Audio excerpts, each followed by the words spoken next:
20 to 8. Now this is a shocking statistic. 8,000 Syrian refugees are forced to flee to neighbouring countries every day to escape the bitter conflict which continues to engulf their homeland. There are already 600,000 refugees in Jordan alone, and many of those are children. It's extraordinary, isn't it? Actor and father of three, David Morrissey, has just returned from Jordan. We're going to be talking to David in just a few moments. First, though, here's what he found when he visited the camps. They have the same needs, dreams and fears as British children, but lack everything we take for granted. This is a story about the uncertain future for thousands of kids. Their parents fled Syria with just the clothes they were wearing. Life now needs this place. It's a Tari camp in Jordan, 7 miles from Syria, and home to 100,000 refugees. Families such as Abu Ibrahim, a grocer, who fled with his wife and 6 children after being detained and tortured. When you came here with your children, did you now feel that they're safe here in the camp? There's a large number of children in this camp. Some children are forced to get into child labor in order to provide for the family.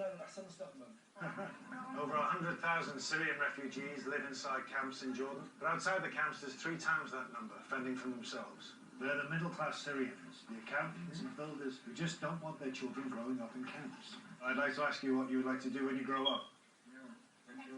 Doctor, interior decorator, policewoman, pastry chef, hairdresser.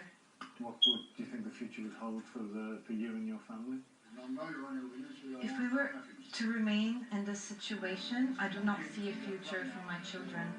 If we were in this situation, I'm sure we would do all we can to give them a better life. Sometimes here, it's hard to see a bright future for them. I'm delighted that David joins us now this morning. You've only just returned, of course, from the camp. What made you want to go, David? Well, you know, the Syrian crisis was on our TV screens a lot years ago, and we see bits of it now, but it's not gone away. And I've been to the Middle East quite a lot, and I've got friends there and stuff. I've never been to Jordan or Syria. I've been to Lebanon a lot. And the UNHCR, I got in touch with them, and they asked me if I would go over. It's something that, you know, this situation has not gone away, but it's slightly fallen off our news agenda. And sometimes, you know, we're competing for news all the time. You know, there's terrible news stories in our show this morning, you know. So it's important for me, I think, to sort of knock through that and make sure that people in the UK realise that this situation is getting worse by the day and it's not going away. When I told some friends of mine that I was going, they were saying, oh, well, what's happening over there? And it is, you know, there's lots of competing news. And when I went and I met these people, so many of them said to me that they felt like the forgotten people, that they felt that the international community had forgot what was going on because of, you know, very obviously valid stories like Ukraine and the stories of the girls in Nigeria that need to be reported. Sometimes news stories that don't change and go on, they sort of fall off the news agenda, and it's important for us to keep it at the forefront of people's minds, I think. When you spoke to those children, and there's something that really brings it home when they say they have their ambitions still to be doctors, to be interior designers, to be hairdressers. What chances for those children if they are currently in those camps? Well, of course, those children particularly were outside the camp. That's the other thing. The Zatari camp has over 100,000 refugees inside it. And the Zatari camp is it's difficult, but it's very well run. But it's not a solution to this. It's a holding pen, basically.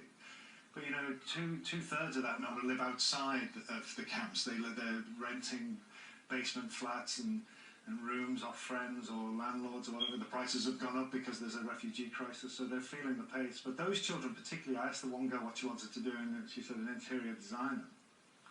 And I asked her why, and she said, because I want a skill to help rebuild my country. And a lot of this, you know, you talk to these people and you say, what do you feel about going home? And then you see the pictures of their home. You know, you see, I mean, you've been to Syria, so you know that, you know, a place like Homs, it was a wonderful modern city. It was a beautiful city. And now it's rubble. It looks like Hiroshima. There is no place to go back to. So the future is very uncertain. And that family there, I mean, they've stayed together, that family. So, you know, their strength is in their sort of the fact that they're together as a family. Sense of optimism for them? Not optimism, but there's a sense of security in their house themselves because they're together. I mean, they told me terrible stories. That man had been shot. He had a bullet wound in his leg. But other families have been dispersed. There's very much separated people who've made the journey on their own or not managed to keep their family together on that journey. the registration camp in Amman has 2,000 people a day going through that registration, which is tough. So it's real, and of course we concentrate on the children, and that's quite right, because we don't want that lost generation. But there's old people, there's disabled, and I think that the pain, the strain on the Jordanians is really, really troubling, and we need to look at that as a country as well. So you mean the Jordanians need support as But well they need as the support refugee Lebanon and Syrians? Turkey, because of the fact that there is it's a strain that will take its toll on all of us in the future. Yeah. And if you go to the UNHCR website, you can see where you can donate. And the Syrian campaign is very important. And I'd love to go back and visit those families and see how they are in the months to come, because this problem isn't going away anytime soon. We need to keep an eye on it. We'd love you to do that for us and come and tell us how it's developed, David. Thank you so much for coming and sharing. Thank you for giving me the opportunity as well. Good luck to those kids as well. Thank you. 7:47, just coming up to the headlines.